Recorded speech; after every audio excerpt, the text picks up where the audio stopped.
Now at 6, the family of a missing Labette County, Kansas man speaks out, what we know as the search continues.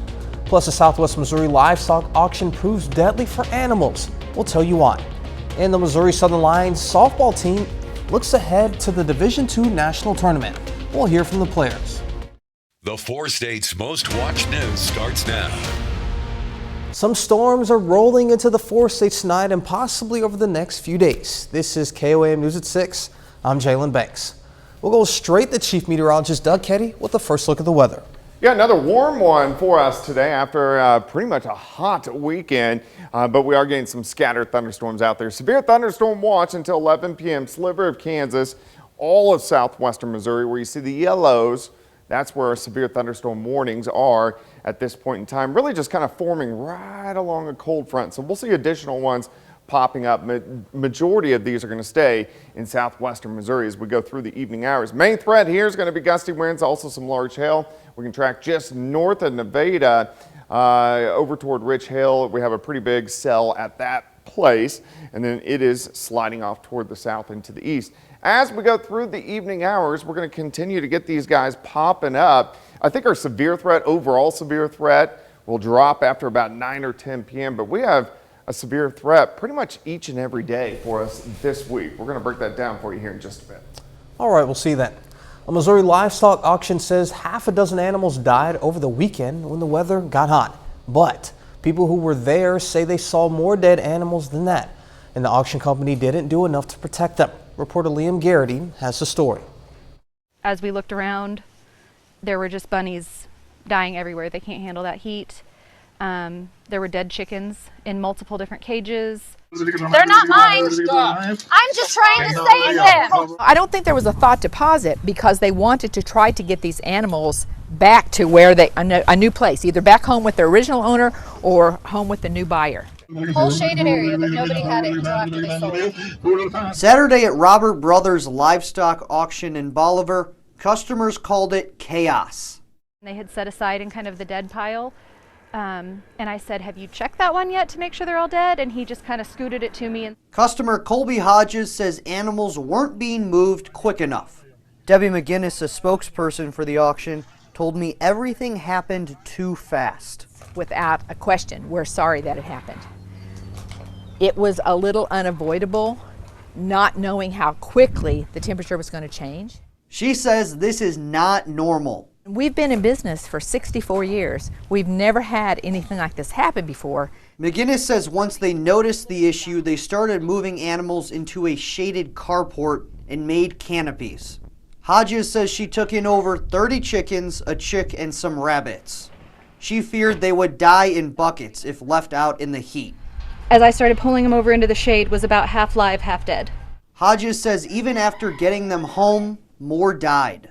And she saw dozens of dead animals at the auction. But McGinnis told me out of 565 heads, half a dozen died. And after they were in the shade, we went to try to dispose of them, and they popped back to life. McGinnis says they had a vet check all the animals in the morning before the auction. And no one wants this to ever happen again. This was an unusual situation. We had to flex and pivot as fast as we could, both for the animals' sake and to complete our obligation of getting those animals sold so they could get back home. We treat our animals like pets. I kind of figured I might be disappointed in some things, but I did not expect to see animals dying as they were being sold. McGinnis says next week's auction will have more canopies and shade. The company also claims it reported the incident to the Missouri Department of Agriculture. Jasper County authorities find human trafficking victims in the area. Jasper County detectives and Joplin police investigators last Friday conducted a victim-centered human trafficking investigation. They found 4 adults offering prostitution services at a local hotel. Life Choices and the Rise Coalition offered the 4 medical services and social services, but investigators found that not all of them wanted help.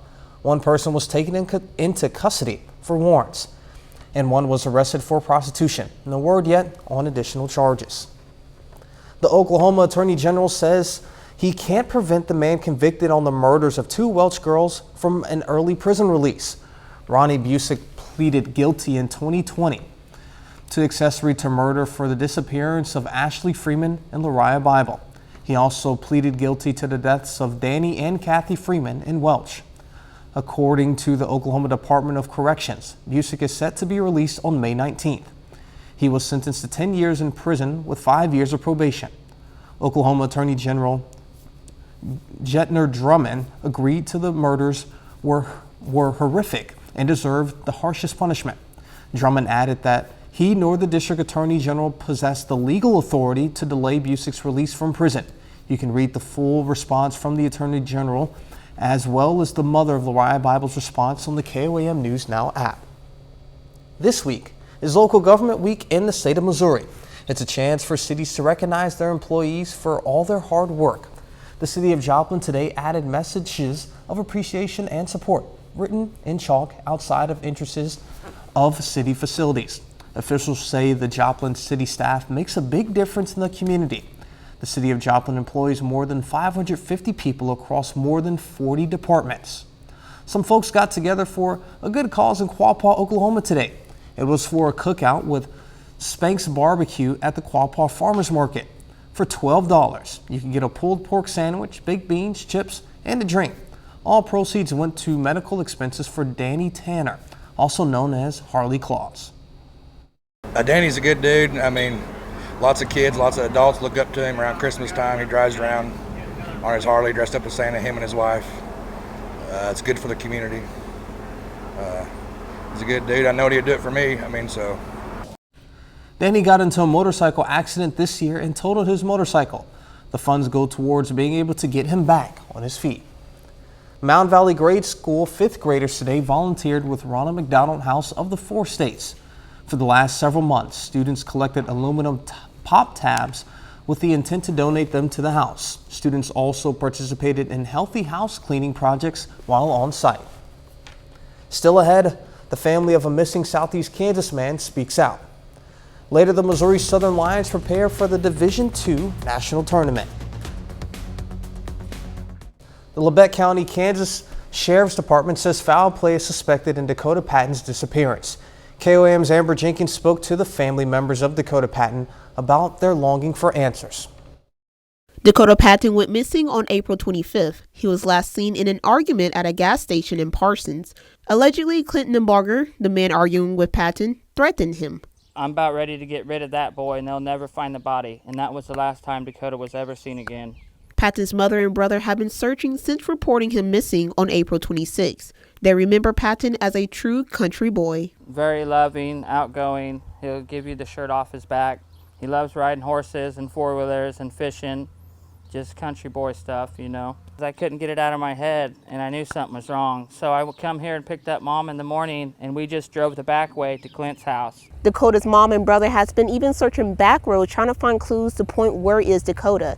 They even found his abandoned vehicle in a field about 15 minutes from their home, but still no signs of Dakota. I've checked every bridge, every deep ditch, everywhere around Neosho County and Labette County, and there's nothing to be found. The local sheriff office is actively investigating with the KBI. However, that doesn't stop Patton's brother from his own searches. When I'm out there searching, it's, especially if I'm by myself, it plays a toll on my mental state. You start feeling hopeless. Yeah. If you know anything concerning Patton's disappearance, call 1-800-KS-CRIME or Labette County Sheriff Office. He's just a big animal lover. We just want him home. We want closure and peace for our family.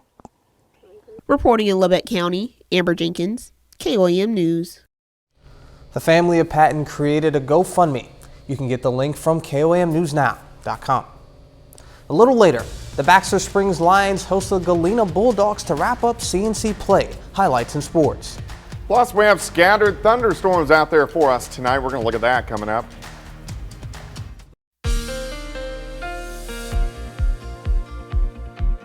Well, of course, it turned out to be another warm one for us today after pretty much a hot weekend. Temperatures right around 90 degrees on Saturday and Sunday. Partly sunny for us today and well into the 80s once again. But we do have some scattered thunderstorms out there across portions of the four-state area. Looks pretty good at Indigo Sky Casino and Resort. Of course, Indigo is just outside of Seneca, Missouri.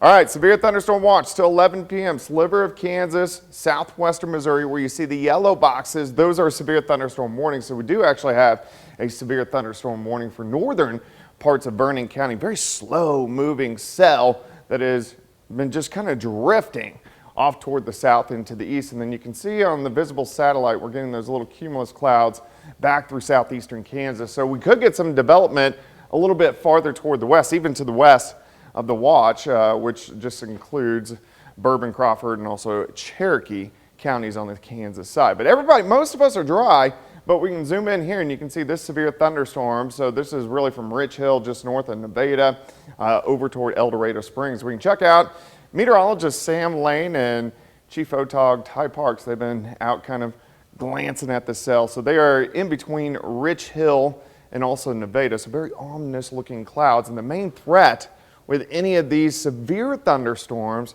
for us tonight is going to be very large hail, 1 to 2 inch in diameter hail. And we have plenty of severe weather chances again as we go through the next few days.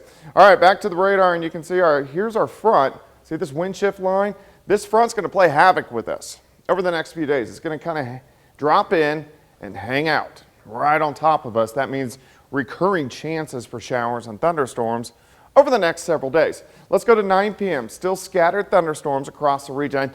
We could get a random severe thunderstorm late this evening, but I think most of these are going to stay just strong once we get past nightfall. Scattered thunderstorms, here's midnight. So this is not widespread rain, but where they do pop up, you could get some pretty good rainfall amounts. Let's go to 2:30 in the morning. Still hit and miss storms lasting all the way in to the morning hours as that front kind of sinks into the region. Let's go outside right now. It's actually pretty nice. We're still sitting into the mid 80s where you don't have any thunderstorms. Here's 7th. Here's range line. Currently outside, 85 west southwesterly winds at about 10. Humidity is at 48%. And we're only going to drop back mid 60s later on tonight as we will have these hit and miss storms. So mid 60s to start. We warm up near 80 by the noon hour, and then we got to watch tomorrow afternoon because that front's going to be right on top of us. So late afternoon into the evening hours, scattered thunderstorms will develop along the front. These are going to have a higher potential of rotating. So we're going to have a little higher tornado threat tomorrow, late afternoon into the evening hours. Also possibly a very heavy rain threat across the region, which we do need some more rain. Of course, we've been in a drought. Here's your day planner. 67 to start, near 80 by noon. High temp right around 84 degrees once we get into tomorrow afternoon. And look at all these rain chances all week long. 82 on Wednesday. We do have a severe threat Wednesday, Thursday, Friday. May even last into Saturday as well. Of course, it's the month of May, so you got to pay attention. But temperatures mainly into lower 80s most of this week, and then cooling down just a little bit back into the 70s as we head into the weekend. So this type of week is really what you live for, right? So when you come to work, you're not just sitting there. You're like, oh man, let's go. That's very true. That's very true. Thank you, Doug. When severe weather strikes, you'll want to stay informed. You can do that by scanning this QR code. It will take you to the KOAM News Now YouTube page, where our weather team will live stream during severe weather events to give you updated information. While you're there, be sure to subscribe and ring the bell for notifications. Still ahead, the Missouri Southern softball team earns a spot in the national tournament for the first time in more than 20 years. And the Galena Bulldogs hit the field against Baxter Springs to wrap up their CNC League schedule. Jacob Leonard has those highlights and more next.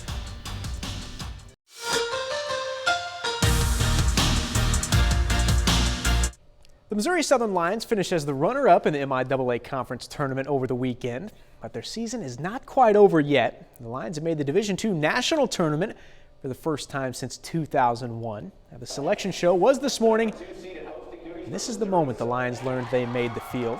Southern has earned the number 2 seed in the Central Region. They'll face Minnesota Duluth in the first round on Thursday. Not only are they in the tournament for the first time in 22 years, but they get to host the regional for the first time since 1993. We're always hungry. We're always wanting more. We're going out and we want to win it all in the end, and I think that's just really what we strive for each and every day and every time we enter on the field. We're humble and we're hungry.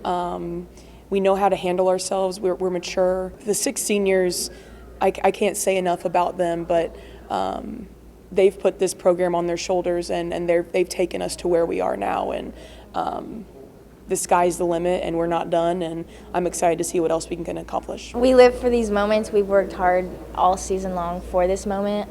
We know the game will pay us back, and we're going to keep working hard this week to get that title. On the baseball side, Missouri Southern has made the semifinals of the MIAA Conference Tournament. The Lions took 2 out of 3 from Newman over the weekend to advance to the Final Four in the bracket. Their next game will be Thursday at 4 p.m. facing Northeastern State in Warrensburg. Lions took 2 out of 3 from the Riverhawks when they met in the regular season. The Pittsburgh State also in the Final Four of the MIAA Conference Tournament after taking their series from Central Oklahoma over the weekend. The Gorillas faced the top seed in the tournament Thursday at noon, hitting the field against Central Missouri.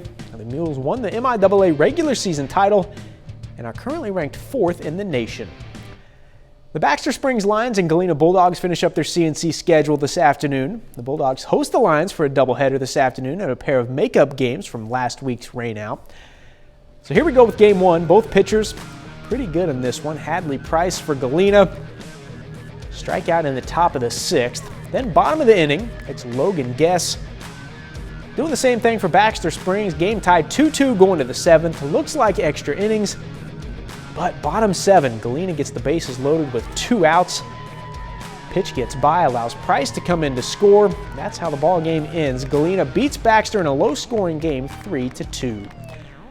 Playoff softball this evening in Missouri. First round of the Class 1 District 6 tournament. The top seed Liberal Bulldogs take care of business this evening against Rich Hill, winning 15-0. Then on the other side of the bracket, 2 seed and tournament host Jasper faces Golden City in a battle with the Eagles in the first round.